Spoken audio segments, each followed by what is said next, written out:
이제 가능하신 분들은 자리에서 일어나 찬양함으로 하나님을 예배하겠습니다.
하나님이여, 사슴이 시냇물을 찾기에 갈급함 같이 내 영혼이 주를 찾기에 갈급하니이다. 내 영혼아, 내가 어찌하여 낙심하며 어찌하여 내 속에서 불안해하는가? 너는 하나님께 소망을 두라. 그가 나타나 도우심으로 말미암아 내가 여전히 찬송하리로다. 아멘.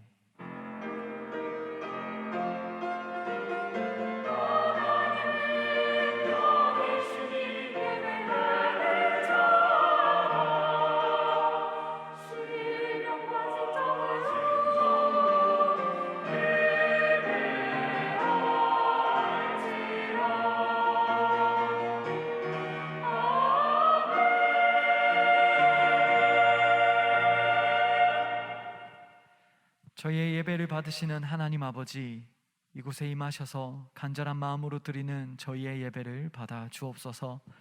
이 시간 예수님의 보혈을 의지하여 나아가오니 진리의 말씀을 듣게 하시고 그 말씀대로 살 수 있는 믿음을 허락해 주옵소서. 성령님, 이 예배 가운데 임재하여 주시고 우리로 신령한 은혜를 누리게 하옵소서. 우리를 구원하신 예수님의 이름으로 기원드립니다. 아멘. 나는 전능하신 아버지 하나님, 천지의 창조주를 믿습니다.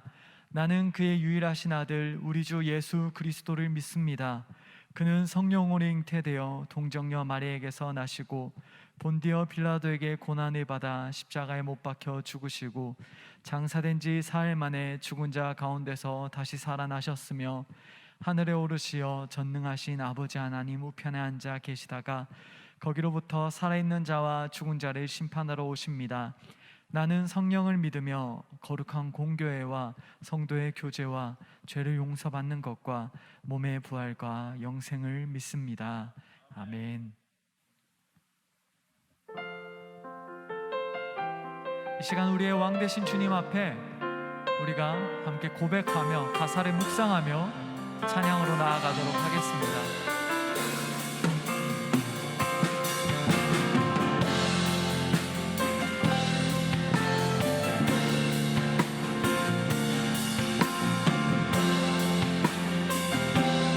햇살보다 밝게 빛나는,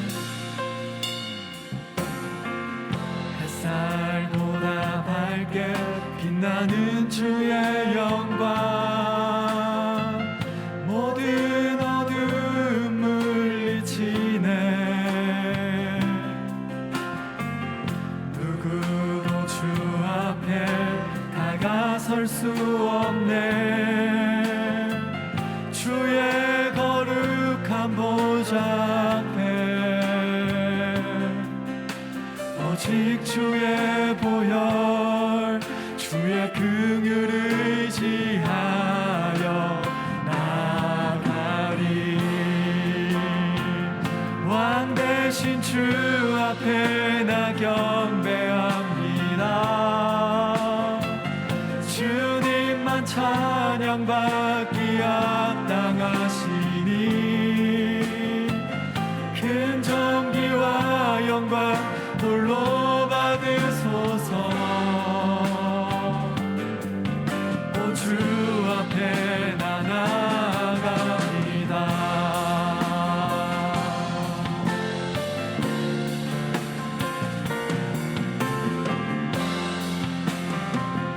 햇살보다 밝게 빛나는 햇살보다 밝게 빛나는 주의 영광 모든 어둠 물리치네 누구도 주 앞에 다가설 수 없네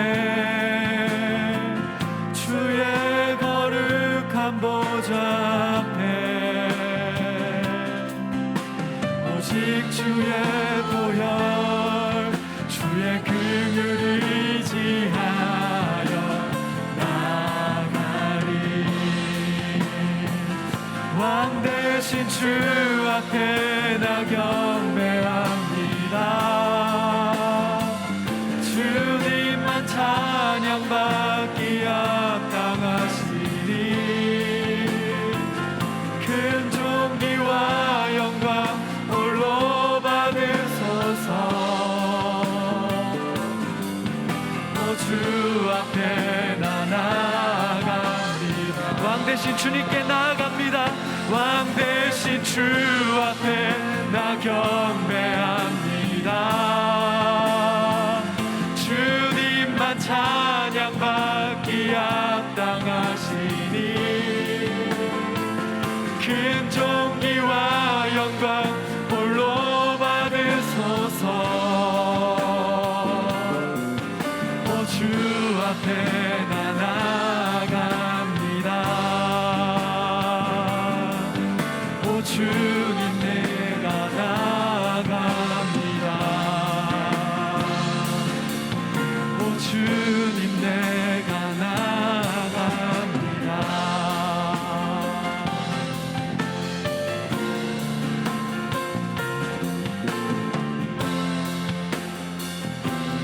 오늘 이곳에 계신 성령님 오늘 이곳에 계신 성령님 우리에게 말씀하시고 우리를 가르치소서 같이 우리 마음 열어주시고 주의 빛으로 밝혀 우리를 인도하소서 이 시간 다시 한번 고백하겠습니다 오늘 이곳에 계신 성령님 우리에게 말씀하시고 우리를 가르치소서 같이 우리 마음 열어주시고 주의 빛으로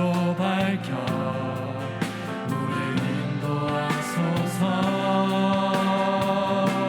주님보다 앞서지 않고 겸손하게 주님의 말씀 기다리니 주님 손에 우릴 드립니다 사랑으로 인도하소서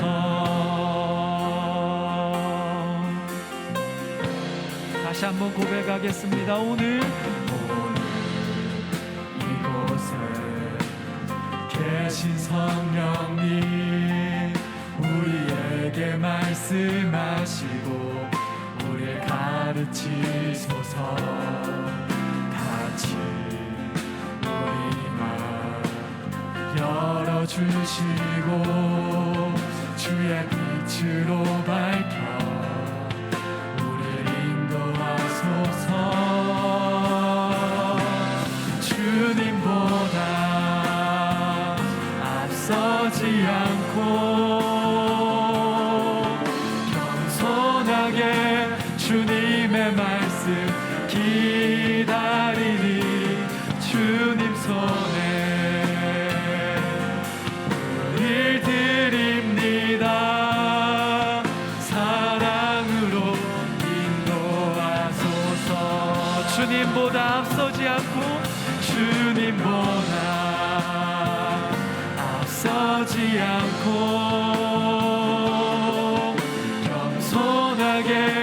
주님의 말씀 기다리니 주님 손에 우리 드립니다. 사랑으로 인도. 한 번 더 고백하겠습니다. 주님 손에 주님보다 앞서지 않고 겸손하게 주님의 말씀 기다리니 주님 손에 우리 드립니다. 사랑으로 말씀하소서. 이 시간 우리가 함께 묵상으로 함께 기도하면 좋겠습니다. 특별히 우리가 고백한 것처럼 주님이 시간 우리 가운데 임재하여 주시고 성령님께서 우리의 심령 가운데 한 사람 한 사람 찾아가 주시고 함께하여 달라고 그렇게 간구하면 좋겠습니다. 그리하여서 우리가 주님의 말씀을 듣고 또 순종할 수 있는 또한 믿음을 가질 수 있게 해달라고 우리가 각자 묵상으로 그러나 마음을 다하여서 함께 고백하도록 하겠습니다. 기도하겠습니다.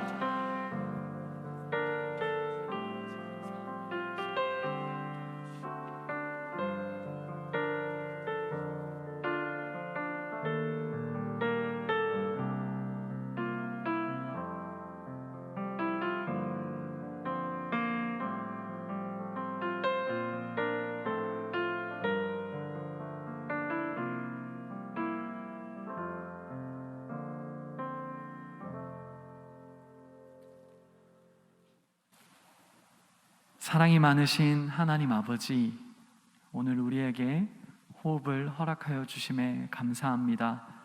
또 우리에게 주님을 기억하며 이 예배의 자리에 나오게 하심에 감사합니다.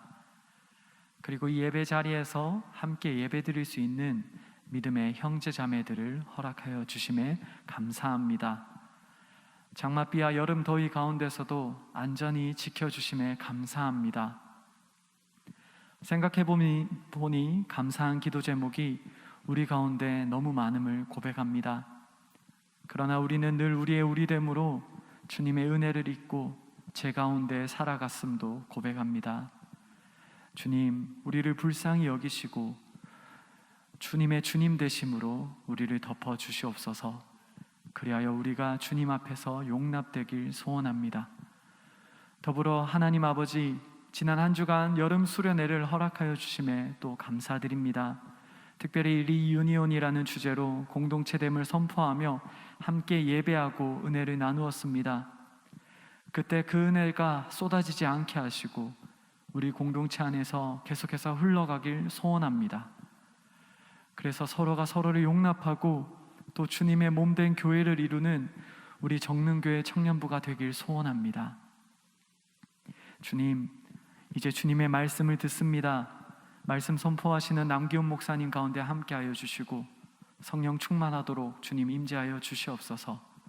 또한 우리의 심령 가운데도 주님 임재하여 주셔서 우리의 분주한 마음들, 다른 생각하는 마음들, 그 모든 마음들 주님께서 묶어주시고 오직 주님의 그 마음이 가득한 이 예배 시간 되도록 우리 가운데도 함께하여 주시옵소서.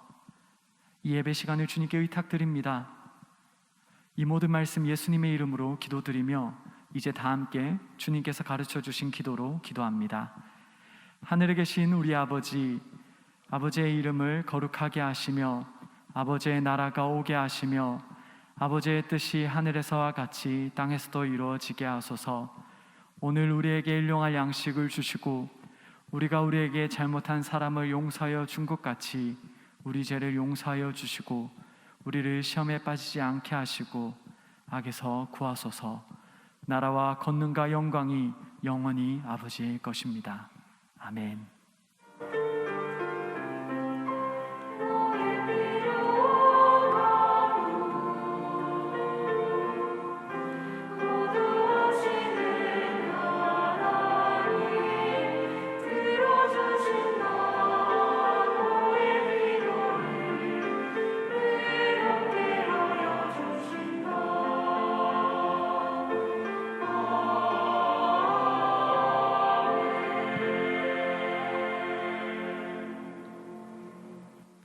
이제 우리 자리에서 일어나 하나님 말씀을 읽습니다. 오늘 우리에게 주신 하나님의 말씀은 신약성경 히브리서 12장 12절로 17절까지 말씀입니다.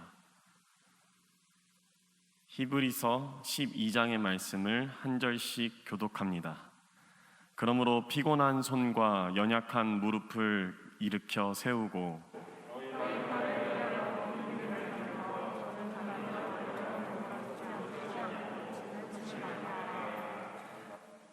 모든 사람과 더불어 화평함과 거룩함을 따르라. 이것이 없이는 아무도 주를 보지 못하리라.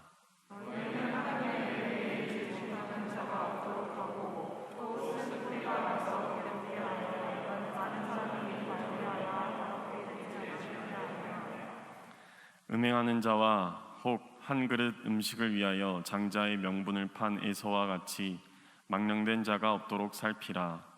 너희가 아는 바와 같이 그가 그 후에 축복을 이어받으려고 눈물을 흘리며 구하되 버림바가 되어 회개할 기회를 얻지 못하였느니라. 아멘. 하나님께서 이 말씀을 통해 우리에게 은혜 베푸시기를 원합니다. 아멘.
정능에서 하나님의 사랑하심을 받고 성도로 부르심을 받은 여러분에게 하나님 우리 아버지와 주 예수 그리스도로부터의 평강이 있기를 원합니다. 시작하면서 몇 가지 양해를 좀 구하고 싶은데 양해를 구하려고 마음을 먹고 있는데 우리 할렐루야 찬양대에서 너무 목소리에 타격이 없는 것 같아요. 전 수련회 다녀왔는데 목이 많이 잠겨서 먼저 목소리가 좋지 않은 점 양해를 구합니다. 그리고 여러분들이 괜찮으시면 잘 들리시면 오늘 설교는 제가 마스크를 좀 쓰고 하도록 하겠습니다. 그리고 세 번째는 제가 보기에 오늘 설교가 많이 부족합니다. 그래서 부족한 부분 가운데 성령께서 함께 하셔서 우리로 더 하나님의 말씀을 이해하게 하시기를 원합니다. 저희 형제관계에 대해 일전에 말씀드린 일이 있는데 저는 막내입니다.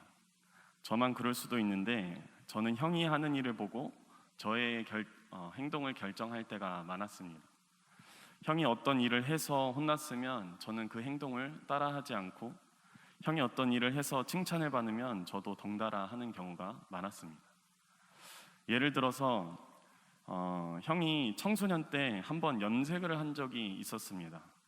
당시에 지금은 아니신데 당시 아버지가 머리를 염색하는 것을 안 좋아하셨습니다. 그래서 저는 군대를 다녀오기 전까지 한 번도 염색을 했던 적이 없습니다. 근데 아버지가 염색하는 거를 괜찮아 하시더라고요. 제가 군대 다녀왔는데, 그래서 누군가 염색을 한 걸 보고 괜찮아 하시길래 그때 염색을 한 번 했던 적이 있었습니다. 그 이후로는 어울리지 않는 것 같아서 하지 않았습니다.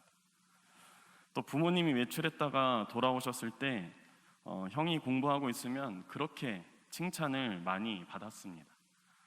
그래서 부모님이 외출하셨을 때 막 다른 게임도 하고 다른 걸 막 하다가도 집으로 누군가 오는 발자국 소리만 들리면 책을 펴고, 그리고 그 책상 위에서 앉아서 공부하는 모습을 보여드렸습니다.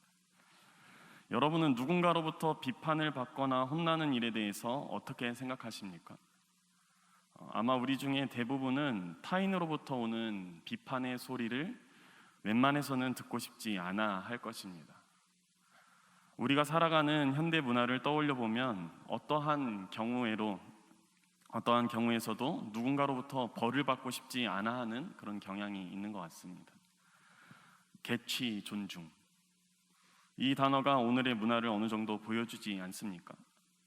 이는 혼낼 일이 발생하여도 개인마다 각기 다른 취향, 다른 스타일, 다른 사고, 다른 생각이 있기 때문에 그것을 존중해야 한다는 입장입니다. 그래서 혼낼 일이 아니라 그것을 받아들여 주라라는 목소리가 커지는 게 요즘입니다. 가끔은 혼냈다가 오히려 역으로 비판을 받는 경우도 발생하기 때문에 비판할 만해도 선뜻 입술을 떼지 못할 때가 굉장히 많습니다. 혼낼 일이 있어서 훈계를 하는 것도 문제가 될 수 있는 오늘인데, 만일 바른 일을 했다고 생각하는데 그것에 대해서 체벌이 있다면 어떨까요? 자신이 생각했을 때 옳은 일을 하거나 자신이 심혈을 기울여서 참여한 일인데 어떤 누군가가 그것에 대해서 비판하고 훈계하고 그리고 꾸지람을 한다면, 그 꾸지람의 정도가 솜방망이 수준이라 할지라도 아마 최선을 다해서 그 사람은 거부할 것입니다. 이러한 시대 속에 살다 보니 때로는 무엇이 옳은 것이고 또 무엇이 그른 것인지 가름하기가 어려울 때가 많습니다. 정의와 공의마저 개인의 취향대로 그래서 전락한 것 같다는 생각이 들 때도 많습니다.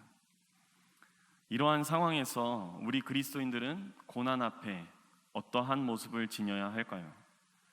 특히 그 고난이 나의 의로운 선택에서 비롯되는 결과물일 때 우리는 그때 어떻게 행동해야겠습니까? 오늘 우리가 읽은 본문은 히브리서에서 찾아볼 수 있는 7번째 설교입니다. 설교의 주제는 하나님의 아들로서 받는 징계라고 해볼 수 있겠습니다. 역시나 이 설교에도 제가 여러 번 말씀드렸듯이 히브리서의 특징인 삼중구조 패턴이 드러나 있는데요. 히브리서에서 이 삼중구조 패턴이란 설교의 구조가 뚜렷하게 본론과 결론 그리고 권면으로 분석 가능한 형태를 가리킨다고 말씀드렸습니다. 그렇게 볼 때 히브리서 12장에서 4절로 10절은 설교의 본론, 그리고 11절은 설교의 결론, 그리고 오늘 우리가 읽은 이 본문은 설교 권면부라고 우리가 구분해 볼 수 있습니다. 당시에 이 설교를 들었던 사람을 한번 떠올려 보니 그닥 즐겁지 않을 수 있겠다는 생각을 해봤습니다. 설교의 주제가 달갑지 않기 때문입니다. 이 설교의 시작 부분인 히브리서 12장 4절에서 5절 상반절 부분을 한번 주목해 봤으면 좋겠는데요. 제가 읽어드리겠습니다. 너희가 죄와 싸우되 아직 피 흘리기까지는 대항하지 아니하고 또 아들들에게 권하는 것 같이 너희에게 권면하신 말씀도 잊었도다. 히브리서를 받는 수신자들이 이 설교를 듣는 청중들에 대해서 죄와 대항하는 데 최선을 다하지 않고 하나님께서 하신 말씀을 기억하지 않았다고 그렇게 말씀하고 있습니다. 히브리서의 수신자들이 피 흘리기까지 대항하지 아니한 그 죄, 오늘 훈계를 듣고 있는 그들이 지은 죄, 그것이 무엇일까요? 전에 히브리서의 수신자들은 두 가지 특성이 있음을 우리가 알 수 있다고 말씀드렸는데, 첫 번째는 로마 제국으로부터 압박을 받고 있었으며, 두 번째는 유대교에서 개종한 사람들일 가능성이 굉장히 높다고 말씀드렸습니다. 그리고 누차 언급했지만 이러한 선택은 칭찬받아 마땅하며 굉장히 높이 살만한 행동이라고 할 수 있습니다. 그런데 이러한 자들에게 죄가 있다라고 이야기하고 있는데 그것이 무엇일까? 그것은 선택을 번복하는 일입니다. 선택을 포기하는 일입니다. 그들은 분명 예수님을 믿고 따르기로 했던 사람들입니다. 그런 자들이 자신들에게 찾아온 고난 앞에 무릎을 꿇는다면 그것은 분명 죄다라고 할 수 있는 것입니다. 로마의 압제에 있었던 유대인 출신인 수신자들에게 찾아온 시련이 있다면 무엇일까요? 그것은 그들이 그토록 중요하게 생각했던, 하나님께 나아가는 유일한 방법이라고 생각했던 예루살렘 성전이 로마에 의해 파괴된 것을 들어볼 수 있습니다. 더불어 유대교에서 개종한 사람들이 겪는 고난은 무엇이 있을까요? 개종을 했다는 것은 이전 종교에서 해결되지 않는 일이 있었기 때문에 현재로 개종했다라는 것을 보여줍니다. 혹은 이전 종교보다 현재 종교가 보다 더 나은 것이 있기 때문에 개종을 한 것일 것입니다. 유대교는 율법을 중시하니까 아마 그들은 그 율법으로 해결되지 않는 무엇인가가 있음을 깨닫고 이에 기독교로 개종을 했을 것입니다. 그런데 기독교로 개종을 했어도 자신들의 죄가 해결되지 않는다고 생각한다면, 죄로부터의 해방을 경험하지 못했다면 다시 원래대로 돌아가는 것이 낫겠다고 생각할 수도 있었을 것 같습니다. 그러니까 오늘 히브리서 기자는 히브리서 수신자들이 마주한 그 상황 앞에 무릎 꿇고 이전의 모습으로 회귀하려는 그들의 선택을 두고 하나님 앞에서 멀어지는 행위다라고 주의를 주고 있는 것입니다. 여러분 어떻습니까? 고난받고 있는 이들을 향해서 피 흘리기까지 대항하지 않았다고 말하는 이 히브리서 설교자의 이 말, 너무 가혹하다고 생각하십니까? 위로를 해도 부족한 판에 나무라고 있는 이 히브리서 설교자에게 혹 서운함을 느끼십니까? 우리가 고난을 받을 때 흔히 하는 생각이 있지 않습니까? 성도들이 고난을 당할 때 흔히 하나님에 대해 가지기 쉬운 오해가 있는데요, 그것은 예나 오늘이나 우리가 고난을 당할 때 가장 먼저 가지게 되는 생각은 하나님이 살아계시지 않거나 하나님이 자신을 미워하시고 버렸다라는 생각입니다. 성도들이 흔히 하는 표현으로 하나님이 보응하신다라고 생각하는 겁니다. 오늘 히브리서 기자는 이 설교의 기본뼈대가 되는 말씀을 지혜와 관련된 성경에서 가져왔음을 우리는 분명히 기억해야 합니다. 그래야만 우리가 흔히 하는 성도들이 갖는 그런 오해에서 벗어날 수가 있기 때문입니다. 히브리서 12장 6절 말씀을 한번 우리가 볼 건데, 이 말씀은 잠언에서 가지고 온 말씀입니다. 잠언 3장 11절 말씀, 내 아들아 여호와의 징계를 경히 여기지 말라, 그 꾸지람을 싫어하지 말라 라고 이야기하고 있습니다. 그런데 설교자는 이 단락에서 고난이 하나님께서 그를 미워하신다는 증거가 아니라 아버지로서의 사랑의 표시라고 가르칩니다. 징계를 받는다는 것은 아버지가 아들을 사랑하고 있다라는 증거라는 것입니다. 여러분, 혹시 여러분들이 전혀 관심 없는 사람들에게 여러분들은 무엇인가 저 사람에게 알려줘야겠다, 뭔가 혼내야겠다라는 생각을 하십니까? 저 같은 경우에는 저와 큰 관련이 없으면 그 사람이 무엇을 했던, 물론 도덕적이나 또한 어떤 사회법적으로 굉장히 무리를 일으키는 것이라면 가서 뭔가 도와주겠지만은, 만약에 그것이 그렇게 큰 중범죄가 아니라면은 사실 그냥 넘어갑니다. 저와 그렇게 크게 상관이 없기 때문입니다. 하지만 제가 뭔가 아쉬운 이야기라고 뭔가 혼낸다는 것은 그 사람을 향한 관심이 있다는 것이고, 또한 그 사람을 향한 사랑의 마음이 있다는 표시라고 저는 생각을 합니다. 이사야 40장에 보면요, 이사야 40장 그 앞장까지 보면 제가 여러 번 말씀드렸지만 굉장히 그 이스라엘 백성들을 향한 하나님의 징벌이 계속해서 예고되어 있습니다. 그리고 실제로 이스라엘 백성들은 바벨론으로 포로로 이제 붙잡혀 갑니다. 그런데 이사야 40장에 가면 그 분위기가 좀 바뀌는데요. 이사야 40장 1절에서 2절까지 말씀입니다.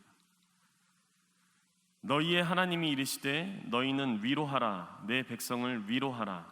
갑자기 하나님이 이렇게 위로하십니다. 그러면서 말씀하시기를, 너희는 예루살렘의 마음에 닿도록 말하며 그것에게 외치라. 그 노역의 때가 끝났고 그 죄악이 사함을 받았느니라. 그의 모든 죄로 말미암아 여호와의 손에서 벌을 배나 받았느니라 할지니라 하시니라. 이게 무슨 말씀이냐면, 충분히 그들이 벌을 받았으니 이제는 그들을 위로할 차례다 라고 이야기하는 겁니다. 무작정 하나님께서 그분의 백성들에게, 그분의 백성들이 죄를 지었다고 해서 무작정 벌만 내리시고 그 벌로 끝내는 것이 아니라, 벌을 충분히 받았고 그들이 마음을 고쳤으면 이제는 그들을 위로할 차례다 라고 말씀하시는 것이 우리 하나님, 우리 사랑의 하나님의 속성이고 특징이다 라는 말씀입니다. 징계가 버림이 아니다 사랑이다 라는 생각은 사실 이 구약 성경뿐만 아니라 신약 성경에서도 우리가 찾아볼 수 있는데, 고린도후서 6장 9절 말씀입니다. 무명한 자 같으나 유명한 자요, 죽은 자 같으나 보라 우리가 살아있고, 징계를 받는 자 같으나 죽임을 당하지 아니하고. 우리가 생각했을 때 우리가 이름이 없는 것 같고, 또한 죽은 것 같고, 또한 징계를 받은 자 같지만, 우리 하나님께서는 우리로 이름이 있게 하시고 우리로 살아있게 하시며, 또한 우리로 죽임을 당하지 아니하게 하신다라는 고백이 사도 바울이 고린도 교회에게 보내는 편지에 담겨있는 그 복음입니다. 여러분, 예수 그리스도를 한번 우리가 생각해 봤으면 좋겠는데요, 그리스도께서 십자가에 지셨을 때, 십자가를 지시고 십자가에 달리셨을 때 많은 사람들은 생각하지 않았겠습니까? 하나님의 아들이라고 하더니 보기 좋게 저기에 달렸다, 예수는 졌다 라고 생각할 수 있지 않았겠습니까? 예수님을 따르는 사람들조차도 그렇게 생각했을 것입니다. 그러나 여러분도 잘 아시듯이 십자가의 사건은 패배의 사건이 아니라 예수께서 당당히 승리하신 사건입니다. 뿐만 아니라 예수님을 핍박하던 자들도 예수님의 그 십자가 위에서 숨지심을 바라보면서 이렇게 이야기합니다. 마가복음 15장 37에서 39절까지 말씀입니다. 예수께서 큰 소리를 지르시고 숨지시니라. 이에 성소회장이 위로부터 아래까지 찢어져 둘이 되니라. 예수를 향하여 섰던 백부장이 그렇게 숨지심을 보고 이르되, 이 사람은 진실로 하나님의 아들이었도다 하더라. 예수님께서 십자가에서 달려서 숨지시는 것을 보면서 이방인은 이분이 진정 하나님의 아들이었구나 라는 믿음의 고백을 하게 된 것입니다. 결국 예수 그리스도의 그 십자가 사건이 예수님을 모르는 자들로 하여금 하나님을 보게 했다라는 말씀입니다. 그래서 우리 하나님은 우리에게 벌 주시기를 좋아하시고 즐겨하시고 우리를 미워하셔서 그래서 고난을 주시고 징계를 주시는 분이 아니라 오히려 그것을 통해서 하나님의 사랑을 다시 한 번 더 우리로 알게 하시고 그리고 지고 있는 우리로 응원하시는 분이 바로 오늘 우리의 하나님이다 라는 말씀을 드리고 싶습니다. 젖잘싸, 단어 다 아시죠? 졌지만 잘 싸웠다 라고 하는 것이 우리 성도들이 보여줘야 될 모습인 줄 믿습니다. 히브리서 11장에 보면 거기에는 믿음의 인물들이 참 많이 나옵니다. 그런데 그 믿음의 인물들과 정반대로 따르지 말아야 할 본으로서 오늘 우리가 읽은 본문에 등장한 구약 성경의 인물이 한 명 있는데 바로 16절에서 찾아볼 수 있는 에서입니다. 에서와 같은 행동을 하지 말라고 히브리서 기자는 우리에게 권면하고 있습니다. 여러분들이 기억하는 에서는 누구입니까? 야곱에게 사기를 당해서 장자권도 빼앗기고 그리고 축복권도 빼앗긴 그런 사람으로 기억하십니까? 그러나 오늘 히브리서 기자는 에서가 하나님께서 주신 그 축복을 자신의 육체적인 유혹에 의해서 팥죽과 장자권을 바꿔버린, 하나님의 은혜를 버린, 포기한 인물로 오늘 그리고 있습니다. 그러면서 주의해야 될 것을 이야기하는데 그것은 바로 너희에게 하나님 15절 말씀인데요. 너희는 하나님의 은혜에 이르지 못하는 자가 없도록 하고 쓴뿌리가 나서 괴롭게 하여 많은 사람이 이로 말미암아 더럽게 되지 않게 하며 또 망령된 자가 없도록 살피라 라고 우리에게 권면하고 있습니다. 그러니까 지금 눈앞에 보이는 이러한 고난과 역경 때문에 그것에 집중하여서 자신이 받았던 하나님께 받았던 은혜를 버리지 말고 쏟아내지 말고 오히려 믿음의 눈을 들어서 지금 우리 눈앞에 보이는 이 현실이 아니라 우리가 소망하는 것을 가지게 되는 그 순간까지 우리가 지금 갖고 있는 오감으로는 지각할 수 없고 자각할 수 없는 그 실체를 우리가 바라보고 그것을 붙듦으로써 우리가 이 현재에 있는 이 고난을 이겨내자라고 이야기하고 있는 것입니다. 그래서 믿음이 있는 사람은 현실을 보고 역설적인 행동을 취하게끔 합니다. 여러분, 고난이 하나님으로부터 우리에게 왔다면 그 고난은 하나님께서 사랑하시는 자들을 훈육하고 교육하는 도구로서 우리가 인지할 수 있는 것입니다. 그래서 우리는 지더라도 끝까지 싸우고 끝까지 이겨내야 하는 것입니다. 제가 설교의 서두에서도 말씀드렸듯이 오늘 설교자가 이 설교를 듣는 청중들을 향해서 혼내고 있다면 그 혼내는 이유는 죄와 싸우지만 적당히 싸우기 때문입니다. 피 흘리기까지 싸우지 아니하고 적당한 선에서 타협하고 있기 때문입니다. 격투기 혹시 보신 적 있으신가요? 거기서 만약에 어떤 선수가 나와서 계속 맞기 어려워해서 피해 다닌다고 생각해 보십시오. 온갖 그런 응원하는 사람들조차 그들을 향해서 야유를 퍼부을 것입니다. 오히려 우리는 그럴 때 이 싸움이 우리가 진다고 생각할 때에도 우리는 힘을 다해서 십자가를 참으신, 그래서 그 십자가를 참으셔서 부끄러움을 개의치 아니한 우리보다 먼저 그 하나님께로 나아가는 그 길을 가신 예수님을 우리가 바라보며 우리의 현실 가운데서 있는 이 고난을 이겨내야 하는 것입니다. 그래서 성도가 해야 될 것은 물러서는 것이 아니라 따르지 말아야 할 것은 따르지 않으며, 그리고 예수님의 그 은혜의 자리에서 떨어지지 않으며, 그리고 예수님이 이루신 그 교회 안에서 흘러 떠내려가지 않으며, 그리고 그 끝나는 순간까지 우리가 그리스도의 장성한 분량에 이르기까지 나아가야 함을 오늘 계속해서 이 설교자는 우리에게 이야기하고 있습니다.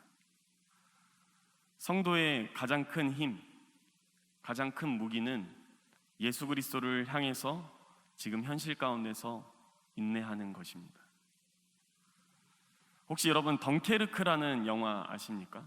실화를 바탕으로 한 영화인데요.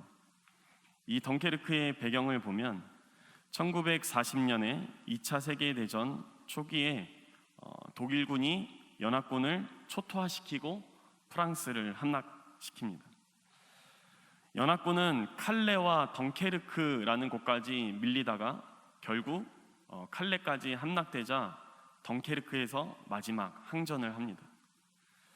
여기서 두 가지 선택, 두 가지 이제 갈림길에 놓여 있는데 끝까지 싸울 것인가 아니면 탈출할 것인가, 두 개의 선택지 모두 불가능에 가깝습니다. 전세는 이미 기울었고 화력에서 엄청난 차이를 실감한 연합군은 퇴각만이 살 길이지만 하늘과 육지까지 장악한 그 독일군의 위세로 인해서 탈출조차도 어떻게 될지 모르는 상황 가운데 놓여 있습니다. 덩케르크에 고립된 40만의 영국군은 그들의 운명이 이제 영국군을 통치하던 처칠의 손에 달려 있음을 볼 수 있는데, 그 처칠은 히틀러와의 굴욕적인 협상을 포기하고 맙니다. 그래서 이 처칠은 탈출 계획을 세우는데 설상가상으로 미국의 도움을 받을 수 없는 상황까지 치달았습니다. 그래서 자신들이 갖고 있던 작은 군함과 그리고 민간인의 배를 동원해서 탈출 작전을 시작합니다. 크리스토퍼 놀란 감독이 이 영화 덩케르크를 통해서 영국군의 그 프랑스 탈출이라는 실화를 배경으로 그 가운데 담아내려고 했던 그런 메시지는 뭐냐면, 상대를 굴복시키는 것만이 승리가 아니라 그것을 우리에게 이야기해 주려고 합니다. 그래서 거기서 가장 감동적인 장면이 하나 있는데요. 거의 맨 마지막 장면입니다. 열심히 싸우고 탈출해서 돌아오는 병사에게 수고했다며 열차 안으로 시원한 음료를 권하는 그런 시민의 모습, 그리고 살아 돌아온 그 병사를 향해서 시민이 이렇게 이야기를 합니다. 수고했습니다. 그러자 그 병사가 나는 패배하고 나는 그냥 살아서 겨우 돌아온 것 뿐인데 내가 무엇을 수고했느냐 라고 하자, 살아서 돌아온 것이면 충분하다 라고 이야기합니다. 우리가 싸워서 질 것 같아서 그래서 그들에게 타협하고 그들에게 협상하고 하는 것이 아니라, 우리가 분명 그 안에서 지더라도 우리가 갖고 있는 것을 붙잡아서 끝까지 그것을 가지고 나가면 종국에는 하나님께서 우리를 승리로 인도하실 것이다라는 그 믿음이 오늘 우리에게 필요한 줄로 압니다. 현실보다 그 너머에 이루실 하나님을 보는 것, 그것이 바로 믿음을 가진 사람들의 현명하고 지혜로운 모습입니다. 그래서 우리가 현실과 적당하게 타협하고 적당하게 예수님 믿고 적당하게 그렇게 살아가는 것이 아니라, 우리가 바라보고 그리고 우리가 따르고 우리가 붙잡고 있는 그 예수님을 바라보면서 우리 현실 가운데 있는 이 고난을 함께 이겨내고 또한 인내하고 또한 흔들리지 않는 그러한 정릉교회 주일 4부 공동체가 되기를 소망합니다. 그래서 우리가 마지막에 이 사도 바울과 같은 고백을 하는 그런 우리들이 되었으면 좋겠습니다.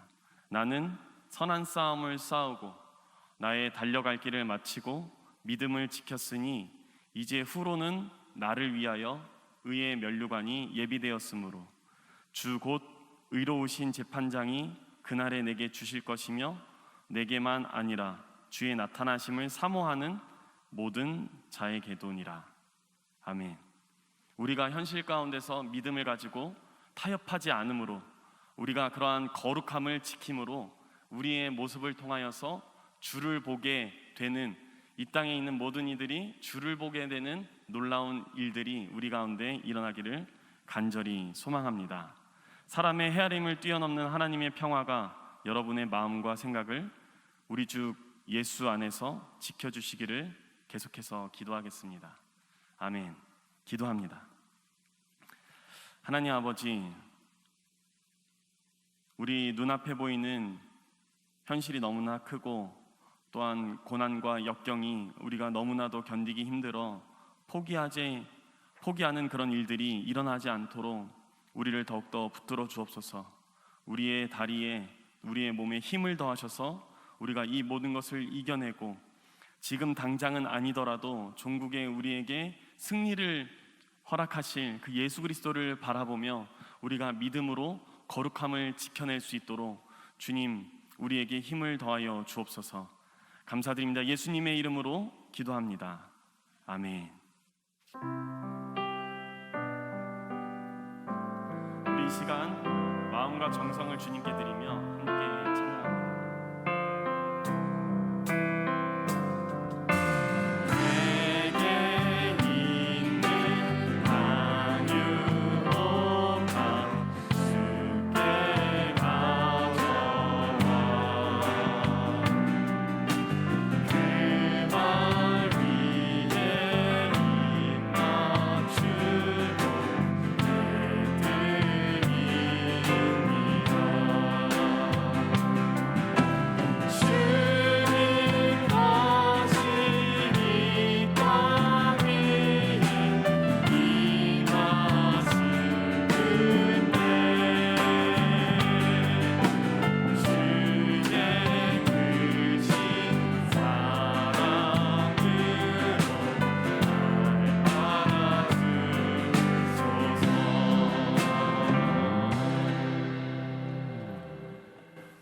우리를 하나님과의 관계에서 바르게 하시는 주님, 우리로 먼저 주님의 구원의 기쁨이 무엇인지를 알게 하심에 감사합니다.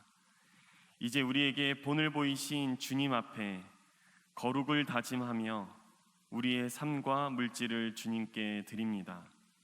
우리의 거룩한 삶을 통하여 모든 이들이 주를 보게 하시고 그 안에서 평강의 열매를 맺을 수 있도록 우리의 삶 가운데 하나님의 크신 은총을 베풀어 주옵소서.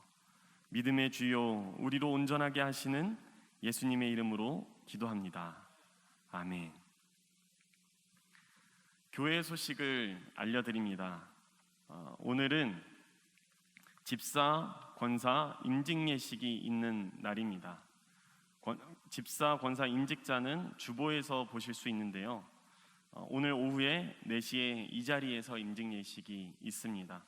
특별히 우리 청년부를 섬기시는 우리 1부 부장님이신 조윤수 집사님과 그리고 2부 부장님이신 임용철 집사님이 이번에 집사 임직을 하십니다.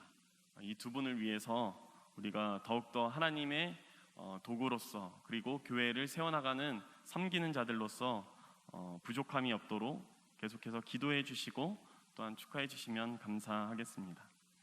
두 번째는 여름 수련회 및 형제교회 선교봉사 일정이 주보에 잘 나와 있습니다. 영유아부가 이미 수련회를 시작했고 계속해서 8월 7일까지 진행하고 있습니다. 또한 유치 1, 2부는 오늘을 포함하여서 다음 주까지 진행됩니다. 그 이외에도 다음 세대들의 수련회 일정이 있는데 이들이 이 여름 기간 가운데 함께 하나님을 알아가며 믿음의 그 터를, 신앙의 터를 잘 잡아갈 수 있도록 기도해 주셨으면 감사하겠습니다. 여러분들의 기도로 우리 청년부 여름 수련회는 무사히 잘 마치고 돌아왔습니다. 근데 아픈 이들이 좀 있는 것 같아서 그 아픈 이들을 위해서 기도해 주셨으면 좋겠습니다. 목회자 및 직원 휴가가 주보에 또 나와 있습니다. 참고해 주시고요. 남기웅이 있네요. 잘 다녀오겠습니다. 오늘 처음 우리와 함께 예배한 분이 있습니다. 두 분이 계신데 97돌의 신성준 형제 그리고 91돌의 김성진 형제 이렇게 두 분 오셨는데 우리 함께 환영의 박수 보내드리겠습니다. 네, 이제 가능하신 분들은 자리에서 일어나셔서 오늘 함께 예배한 지체들과 평화의 인사를 나누겠습니다.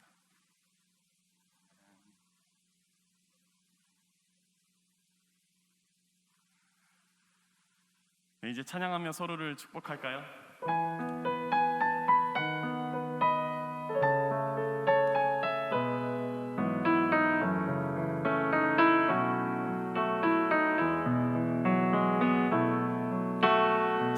시냇가에 심겨진 나무들처럼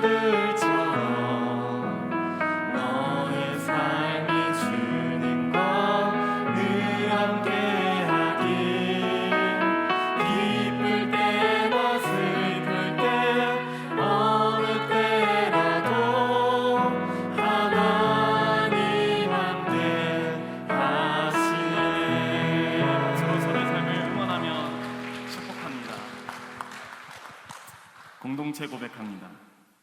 우리를 온전하게 하신 예수님을 바라봄으로 어떤 순간에도 죄와 타협하지 않으며 모든 사람들과 더불어 화평함과 거룩함으로 세상이 주를 보게 하는 삶을 살겠습니다. 아멘.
예수 그리스도의 은혜와 하나님의 사랑과 성령의 사귐이 우리 모두 가운데 함께 하시기를 간절히 축원합니다. 아멘.